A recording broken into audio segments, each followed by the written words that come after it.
the Flint connection, right? Yeah, for sure. It kind of looks like you have a lot of responsibility to do with helping Flint and Detroit connect. To an extent, for sure. Me and Rio, we did Dog Action. That was his first video with 1 million views. You know what I'm saying? So, like, yeah. Well, that's a big damn thing, right? That shit helped me out, too, though. We helped each other out. What do you think it is about Flint cats that there's a relation and that... It's just their turn. It's just that, you know what I mean? When somebody turns, it's their turn. You can dissect the situation as much as you want, but at the end of the day, when it's a person's turn, it's their turn. You know what I mean? All them niggas really can rap, you know? Like, all them niggas just talented. I feel like that about Detroit artists, too. Like, to me, pretty much every nigga that's out in Detroit, as far as, like, niggas that got some type of buzz, everybody can rap. We all can rap. Yeah. It's just me. I might be biased. You know what I'm saying?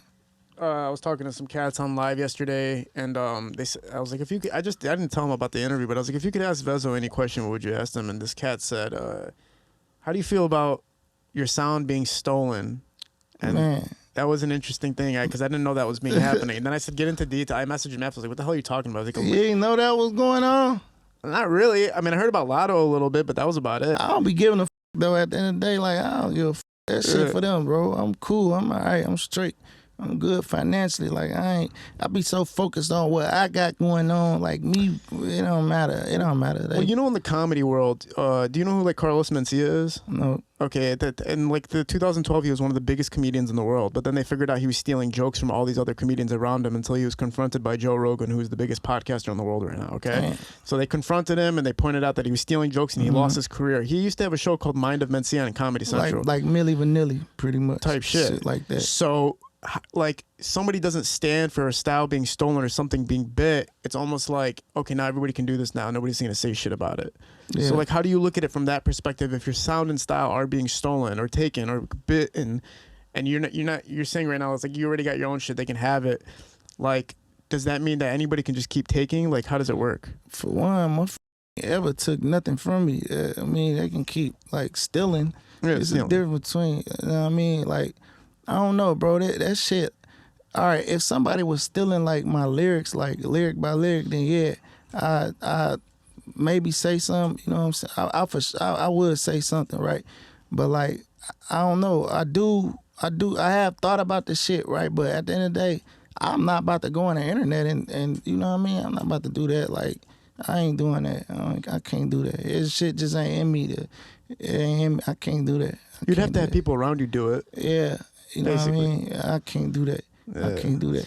I do feel like, I don't know, I feel like Detroit, we supposed to stand up for each other. I feel like we don't do that enough. You know what I'm saying? So I'm not about to be the only nigga, like, mentioning that shit. Like, yeah, motherfuckers know what's going on. Everybody know that. Bro, it's a lot of people that's not from the city that use my style, my cadence, my approach, this type beat, all that shit. Don't nobody else say shit. I'm not about to be the only nigga. I ain't doing that. I feel like that ain't gangster. I think that's corny. Yeah, like, yo, check this out. Guess what I found? I ain't doing that. I'm gonna keep thugging. I feel like if somebody was doing it to somebody you were close to, though, you would say something. I would speak up. If they was doing it to an artist from Detroit, I'd speak up immediately. I would say something. I feel like it's not my responsibility, but it is my responsibility. Not just mine, it's yours, it's all ours. We supposed to speak up for each other. We've been grinding for so long. You know what I'm saying? We worked so hard to be in this position, and for other people to be credited for our work, that shit ain't cool. But, you know, and I think they gonna keep stealing it, not because I'm not saying that, it's because Detroit not, like, we ain't saying nothing. They look at it like we don't care. You know what I'm saying? It's getting to the point where some people think that that's like a Florida sound. You know what I mean? Like, in real life, niggas think that. But, you know, I think that's what all of us supposed to do. We supposed to safeguard the shit that we work for. All that work, Wine and Blade and all them niggas put in. Cheddar Boy, they put in a lot of work. They laid out the groundwork for us.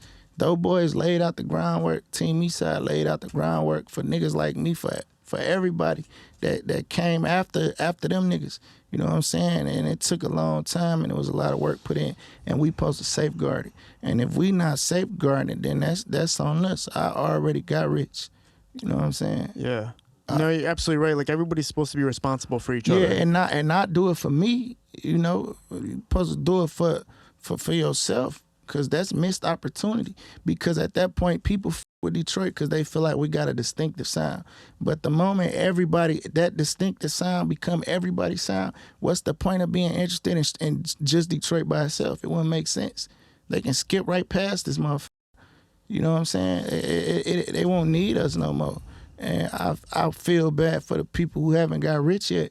You know what I mean? And we had the opportunity to prevent that. You know, prevention is the best defense mechanism. You know what I mean? Prevention. We had the opportunity to prevent it, but we didn't. You know what I'm saying? So I feel like it's not my loss. It's everybody lost that's trying to make it in this shit if the shit keep going on. You know what I'm saying? Just like a lot of people jack the Flint style. You know what I mean? It's just what that is. You know what I mean? And it's hard to, you're right though, it's hard to like basically control that. And it's hard to control It's it. very hard to control it without sounding like, yo. Without looking like a lame, without sounding like a hater or a buster. Like, it's no way around that shit. So I choose to never look like or be that type of nigga. You know what I mean? I choose to keep it thugging, keep moving, keep getting money, and focus on what I'm focused on, and keep building my shit up. Yeah. You brought a lot of cats down to Detroit and made them feel comfortable, man. You got Kodak Black out here, you know what I'm saying? And I seen him, he was so comfortable. Like just watching videos of him and also just hearing stories of what was going on. How do you build that environment for people that when you're gonna work with them and bring them here to control? I just make sure I bring them to my hood. You know what I mean? I know they good in my hood because they with me. It ain't for me to take them to nobody else's hood, you know what I mean? But a lot of times when artists come here, they be having relationships with other artists. So eventually they make their rounds through the city and it just be love, you know what I'm saying? It ain't just me. I brought a lot of niggas down here, but it ain't just me. It's other artists that where they brought niggas down here and them niggas tapped in with me, or I brought niggas down here and they tapped in with them, and it was love on my end and it was love on their end. I feel like, you know, we all do what we gotta do, and I think we all kind of got the same system. We take them niggas to our hood because it ain't my job or it ain't my position to bring somebody to no other nigga hood. I wouldn't be able to guarantee safety in somebody else's neighborhood, but I can guarantee safety in my hood. Yeah. So yeah, it be love. I had Takeoff in the hood at there was 2013. He was up at the dispensary. I brought a lot of niggas down this. And it just be love, and then when I go where they from, it be love. I was watching that Takeoff had a huge motivational impact on you during kind of an era where you didn't know what was going on with your music and everything, and he kept telling you to just keep pushing it. Yeah. And does that still resonate till today? Yeah, to an extent. You know, it ain't necessarily the message that resonates today. It's just more so his presence. You know what I mean? Like, you know, obviously, for some reason, when people gone, we appreciate them more. And I feel guilty of that because I appreciated him more now that he gone. You know, his message and his presence resonate with me more now than what it should have at that time. You know what I'm saying? So I ain't gonna be no fake nigga and be like, yeah, bro, that shit just got me fired up. I'm be honest, like, you know, I'm guilty of that too, appreciating people when it's too late. What's your perspective on, you know, there is a separation between kind of mainstream Detroit rap and the underground and the kind of in between of that, right? Because you got Big Sean, Royce, Eminem, cats like that. Then you got the middle, and then you got kind of the underground guys building their way up. Do you see that separation?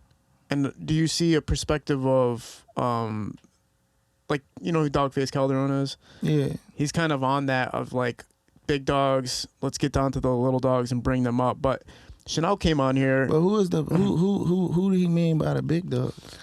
Well, not big dog. I'm just using that as a way to say the guys who are doing mainstream music, which is how I'm referring to it. But you know, Chanel came on here and she made an interesting point saying that, you know, they're looking for a specific sound when they're making their music, so they're not totally just paying attention to like the underground, the middle, or anything like that. It's kind of like if it's Eminem or Big Sean or Royce the 5'9" looking for a sound more than they are looking for to just help a Detroit rapper out or to get the sound from Detroit.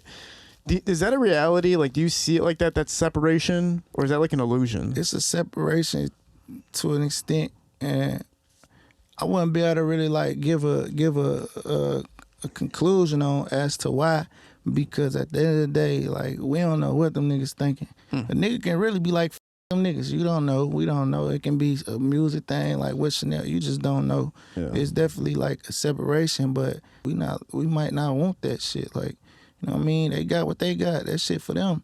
We got, and it's for us. I'm not a mainstream Detroit artist. I put myself in there, but like on the underground side, and I damn sure ain't never looked for that shit. Like, never. You know what I mean? To Eminem, yeah, I feel like he a whole nother caliber though. Like that's M. Like, you know, Holmes is one of the top 5 all time ever in history. You know what I'm saying? It's bigger than just him having a moment.